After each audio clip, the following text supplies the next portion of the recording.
Hello दोस्तों, I am नवीन। तो कैसे हैं आप सब लोग? आई होप आप सब लोग अच्छे होंगे। और इस वीडियो में मैं करूँ क्लास 10th का क्वेश्चन, जो कि मैंने चैप्टर रियल नंबर से लिया है। तो चलिए शुरू करते हैं। तो देखिए, समय में दिया है if the least prime factors of two possible integers a and b are 5 and 13 respectively, then the least prime factor of a plus b is. और हमें यहाँ पे 4 ऑप्शन गिवन है। तो देखिए, सबसे पहले हम क्वेश्चन को समझते हैं कि इसमें दिया क्या है। तो इसमें कहा है कि 2 नंबर हैं, एक नंबर है a और एक है b। तो अगर हम a का सबसे छोटा प्राइम फैक्टर देखें तो वो 5 होता है, और b का सबसे छोटा प्राइम फैक्टर देखें तो वो 13 होता है। तो हमें बताना है कि a प्लस बी का सबसे छोटा प्राइम फैक्टर क्या होगा। तो देखिए, यहाँ पर सम को करने से पहले हमें कुछ चीज़ सीखनी होगी। देखिए, अगर हम एक ऑड नंबर में दूसरा ऑड नंबर अगर ऐड कर दें तो कैसा नंबर आएगा, इवन नंबर आएगा या ऑड नंबर आएगा। तो देखिए, करके देखते हैं एक दो एग्जाम्पल लेकर। तो एक ऑड नंबर लिया मैंने 3 और एक ऑड लिया मैंने 5। तो 3 + 5 करें तो क्या आता है 8। 8 तो इवन नंबर है। अच्छा, एक और ले लेते हैं। जैसे कि अगर मैं एक ले लेता हूँ 7 और एक ले लेता हूँ 11, दोनों ही ऑड नंबर है। अगर मैं ऐड करूँ तो क्या आता है 18, जो कि इवन नंबर है।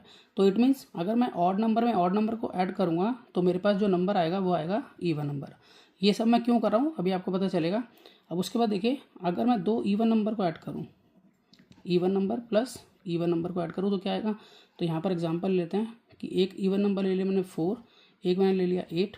तो 4 + 8 करें तो 12 आता है, जो कि इवन है। मतलब 2 इवन का जो सम है वो इवन ही आ रहा है। एक और ले लेते हैं, जैसे कि मैंने 10 ले लिया और एक मैंने ले लिया 16। तो इसको ऐड करूँगा तो 26 आता है। तो 26 भी इवन है। तो मतलब 2 इवन नंबर को ऐड करने पर इवन नंबर आता है। अब एक और कंडीशन लेते हैं जिसमें पहला ऑड नंबर है और दूसरा इवन नंबर है।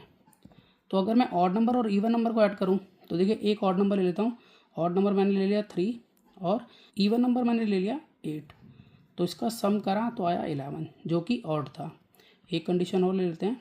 एक मैंने ऑड नंबर ले लिया 5 और इवन नंबर ले लिया मैंने 2। तो 5 + 2 करा तो 7 आया। तो देखो, दोनों ही कंडीशन में ऑड नंबर आ रहे हैं। तो odd number plus even number अगर हम करते हैं तो हमारे पास ऑड नंबर आता है। अब ये सोचिए आप कि कोई ए नंबर है, उसका सबसे छोटा फैक्टर 5 है। ठीक है, अब देखो एग्जाम्पल इसका लेके करते हैं। अगर मैं सपोज करो 10 लेता हूँ। 10 कैसा नंबर है? 10 है एक इवन नंबर।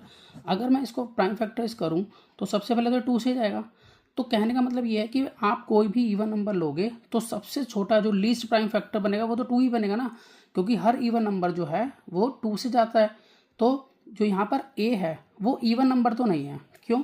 क्योंकि अगर वो इवन नंबर होता तो वो पहले 2 से जा रहा होता। जबकि यहाँ पर देखिए, ए का यहाँ पर पहला प्राइम फैक्टर क्या है, वो है 5। तो इट मीन्स ए जो है ना, यहाँ पर ए क्या है, ए ऑड नंबर होगा। क्योंकि देखिए, अगर कोई ऑड नंबर होगा तो वो 2 से जाएगा ही नहीं। अगर मैंने सपोज करो यहाँ पर ले लिया 11, तो 11 2 से थोड़ी ना जा सकता है। ठीक है, ये तो यहाँ पे फिलहाल 11 से जाएगा। लेकिन कोई भी इवन नंबर अगर होता, ठीक है, ए अगर कोई भी इवन नंबर होता तो वो 2 से जाता। लेकिन हमें तो यहाँ पहला फैक्टर क्या दिया हुआ है, 5 दिया हुआ है। तो इट मीन्स ए जो है वो यहाँ पर इवन नंबर नहीं है, ए यहाँ पर ऑड नंबर है। ठीक है, तो यहाँ पर ए ऑड नंबर है। अब यहाँ पर देखते हैं बी को। बी जो है, ठीक है, वो सबसे पहला उसका लीस्ट प्राइम फैक्टर क्या है, 13 है। ठीक है, 13 क्या है, ऑड नंबर है। इट मीन्स बी भी जो है वो ऑड नंबर है, इवन नंबर नहीं है। अगर बी इवन नंबर होता तो उसका पहला प्राइम फैक्टर जो है वो 2 होना चाहिए था, जबकि यहाँ तो 13 दिया हुआ है। तो यहाँ पर पता चल रहा है मुझे कि बी भी क्या है, बी भी ऑड नंबर है। अगर बी इवन नंबर होता तो 2 से जा रहा होता। यहाँ पर फिर उसका पहला फैक्टर 2 दिखा रहे होते वो, लेकिन वो तो यहाँ पर 13 दिखा रहे हैं। तो कंक्लूजन ये है कि अगर यहाँ पर आपको ऐसे नंबर मिलते हैं जो ऑड हैं, तो इट मीन्स जो भी नंबर जैसे ए और बी होंगे आपके, वो कभी भी इवन नहीं होंगे। तो देखिए, अगर हम देखें तो यहाँ पर हमने पहले ही सीखा है कि odd number plus odd number, क्योंकि ए प्लस बी का पूछा ना उन्होंने, पहला फैक्टर क्या होगा, मतलब लीस्ट प्राइम फैक्टर क्या होगा। तो दोनों ही यहाँ ऑड नंबर है, ए और बी। तो ऑड और ऑड को अगर ऐड करते हैं तो ए प्लस बी यानी कि बनेगा। तो ये कैसा नंबर बनेगा, ये इवन नंबर बनेगा। और जो इवन नंबर है उसका जो लीस्ट प्राइम फैक्टर होगा वो क्या होगा, वो सबसे पहले 2 ही होता है, जैसे कि मैंने यहाँ पर आपको दिखाया है। तो यहाँ पर अगर हम देखें तो इवन नंबर में एक ही नंबर नज़र आ रहा है मेरे पास, वो है 2। तो इट मीन्स हम ये कह सकते हैं कि यहाँ पर a प्लस बी का जो पहला लीस्ट प्राइम फैक्टर होगा वो 2 होगा, क्योंकि a प्लस बी जो है वो मिलकर एक इवन नंबर बनाएगा, और जो इवन नंबर है वो 2 से ही जाएगा सबसे पहले, और किसी से नहीं जाएगा। आई होप आपको सम समझ में आएगा। इस तरह के बहुत से सम्स क्लास 10 के लिए पहले से अपलोड हैं, आप उन्हें देख सकते हैं। तो मिलते हैं नेक्स्ट वीडियो में और नए सम के साथ। तब तक के लिए गुड बाय।